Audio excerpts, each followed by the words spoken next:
जय बाबा साईताज। श्री साई सच्चरित्र अध्याय 8। मानव जन्म का महत्व, श्री साईं बाबा की भिक्षावृत्ति, बाईजाबाई की सेवा शुश्रूषा, श्री साईं बाबा का शयन कक्ष, खुशाल चंद पर प्रेम। जैसा कि गत अध्याय में कहा गया है कि अब श्री हेमांत पंत मानव जन्म की महत्ता को विस्तृत रूप में समझाते हैं। श्री साईं बाबा किस प्रकार भिक्षा उपार्जन करते थे, बाईजाबाई उनकी किस प्रकार सेवा शुश्रूषा करती थी, वे मस्जिद में तात्या पोते और महालसापति के साथ किस प्रकार शयन करते तथा खुशाल चंद पर उनका कैसा स्नेह था, इसका आगे वर्णन किया जाएगा। मानव जन्म का महत्व।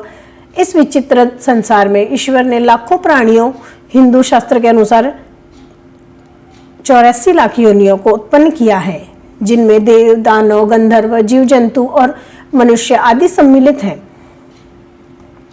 जो स्वर्ग, नरक, पृथ्वी, समुद्र तथा आकाश में निवास करते हैं और भिन्न भिन्न धर्मों का पालन करते हैं। इन प्राणियों में जिनका पुण्य प्रबल है, वे स्वर्ग में निवास करते और अपने सकृत्यों का फल भोगते हैं। पुण्य के क्षीण होते ही वे फिर निम्न स्तर में आ जाते हैं और वे प्राणी जिन्होंने पाप या दुष्कर्म किए हैं, नरक को जाते हैं और अपने कुकर्मों का फल भोगते हैं। जब उनके पाप और पुण्य का समन्वय हो जाता है, तब उन्हें मानव जन्म और मोक्ष प्राप्त करने का अवसर प्राप्त होता है। जब पाप और पुण्य दोनों नष्ट हो जाते हैं, तब वे मुक्त हो जाते हैं। अपने कर्म तथा प्रारब्ध के अनुसार ही आत्माएं जन्म लेती या काया प्रवेश करती हैं। मनुष्य शरीर अनमोल। यह सत्य है कि समस्त प्राणियों में 4 बातें एक समान है: आहार, निद्रा, भय और मैथुन। मानव प्राणी को ज्ञान एक विशेष देन है, जिसकी सहायता से ही वह ईश्वर दर्शन कर सकता है, जो अन्य किसी योनि में संभव नहीं। यही कारण है कि देवता भी मानव योनि से ईर्ष्या करते हैं तथा पृथ्वी पर मानव जन्म धारण करने हेतु सदैव ललायित रहते हैं, जिससे उन्हें अंत में मुक्ति प्राप्त हो। किसी का ऐसा भी मत है कि मानव शरीर अति दोषयुक्त है। यह कृमि, मज्जा और कफ से परिपूर्ण, क्षणभंगुर, रोगग्रस्त तथा नश्वर है।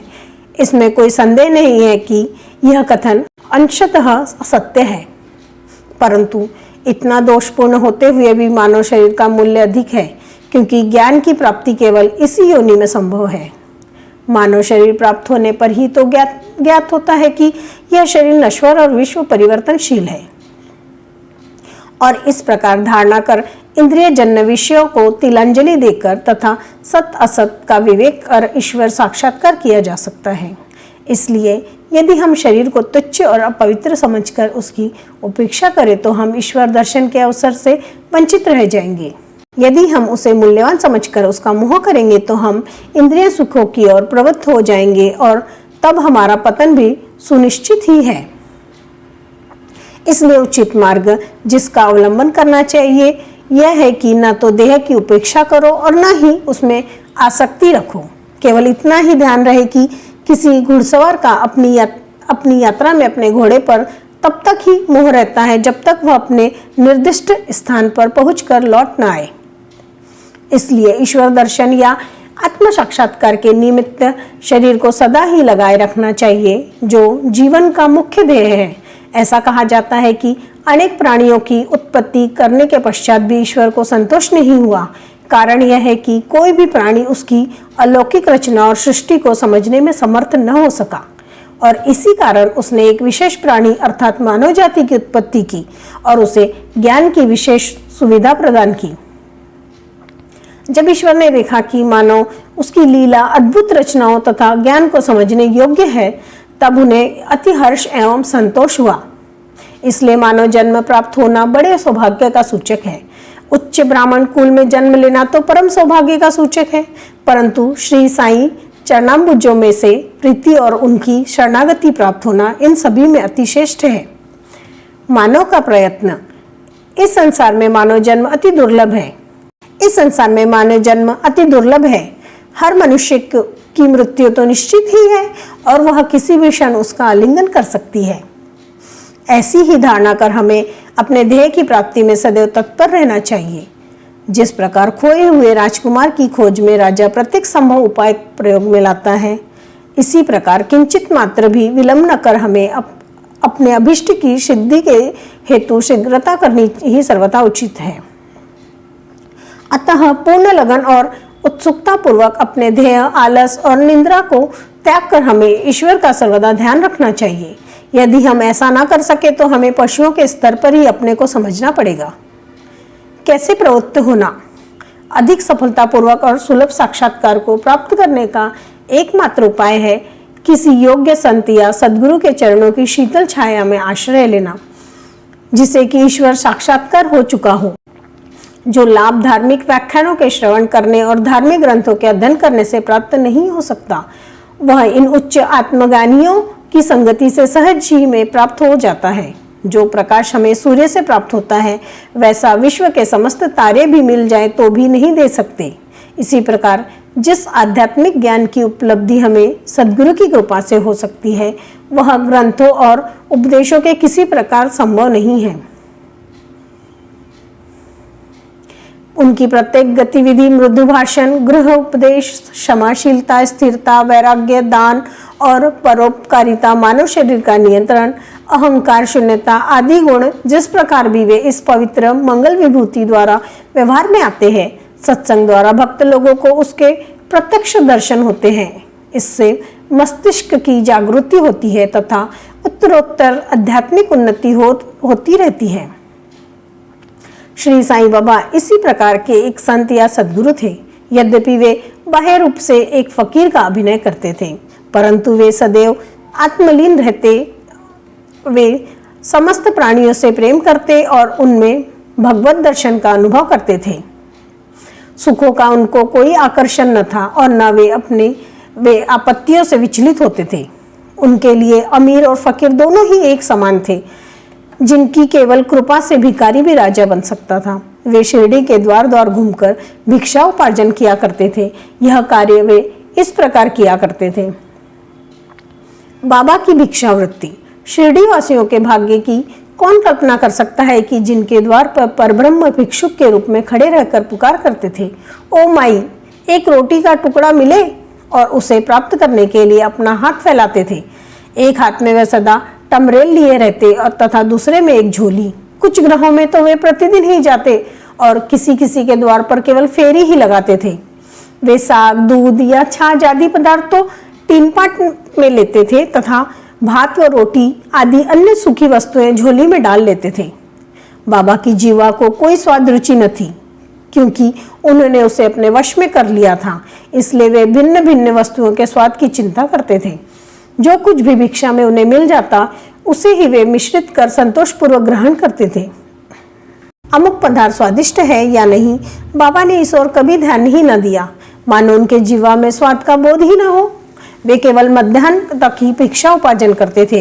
यह कार्य बहुत अनियमित था। किसी दिन तो वे छोटी सी फेरी ही लगाते तथा किसी दिन 12 बजे तक वे एकत्रित भोजन कर एक कुंडी में डाल देते, जहां कुत्ते, बिल्लियां, कौवे और आदि स्वतंत्रता पूर्वक भोजन करते थे।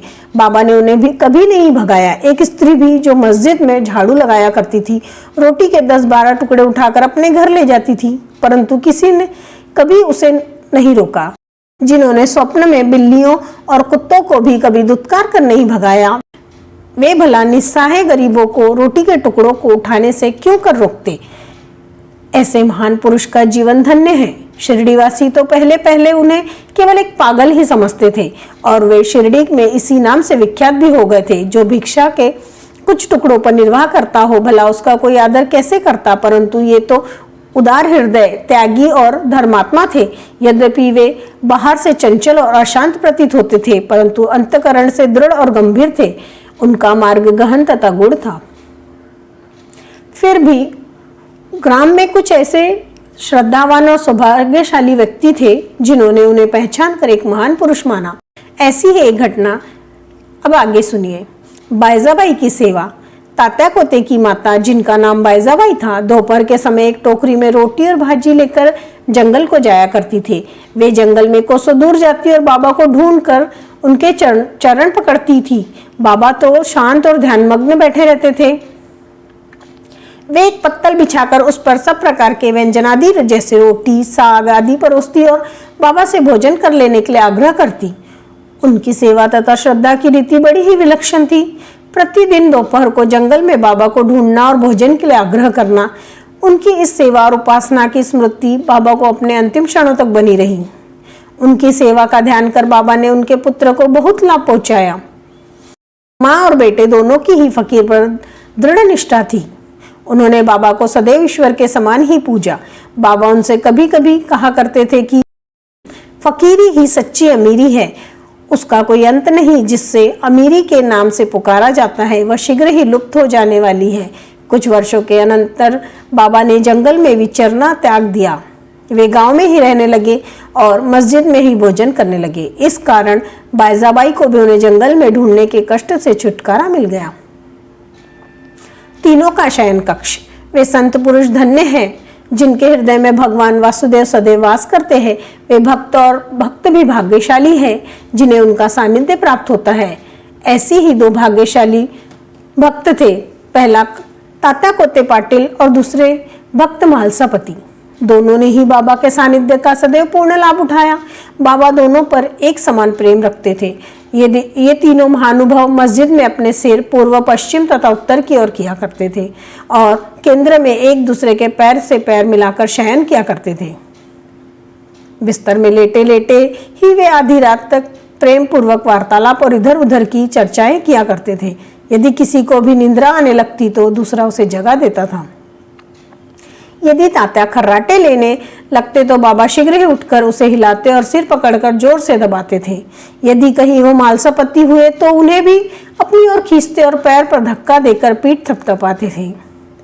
इस प्रकार तात्या ने 14 वर्षों तक अपने माता पिता को गृह ही पर छोड़कर बाबा के प्रेमवश मस्जिद में निवास किया। कैसे सुहाने दिन थे वे, उनकी क्या कभी विस्मृति हो सकती है? उस प्रेम का क्या कहना, बाबा की कृपा का मूल्य कैसे आंका जा सकता था। पिता की मृत्यु होने के पश्चात तात्या पर घरबार की जिम्मेदारी आ पड़ी, इसलिए वे अपने घर जाकर रहने लगे।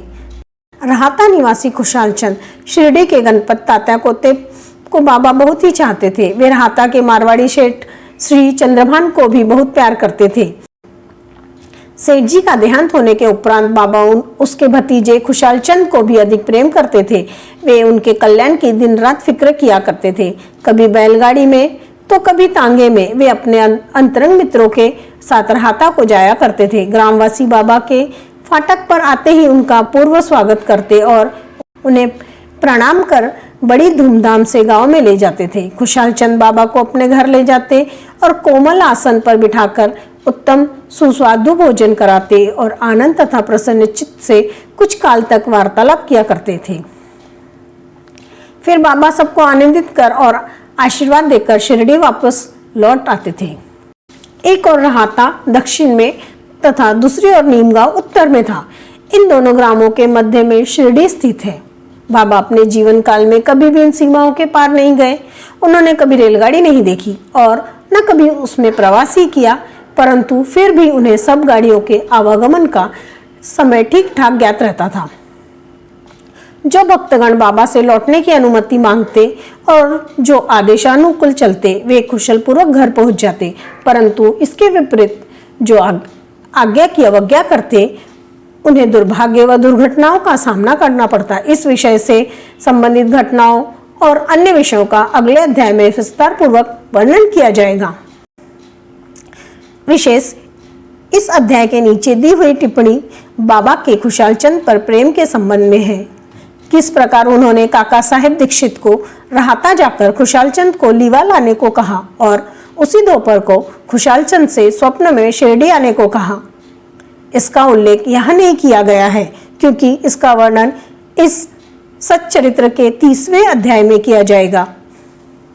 श्री सद्गुरु साईनाथम परमस्तु शुभम भवतु। ओम साईराम।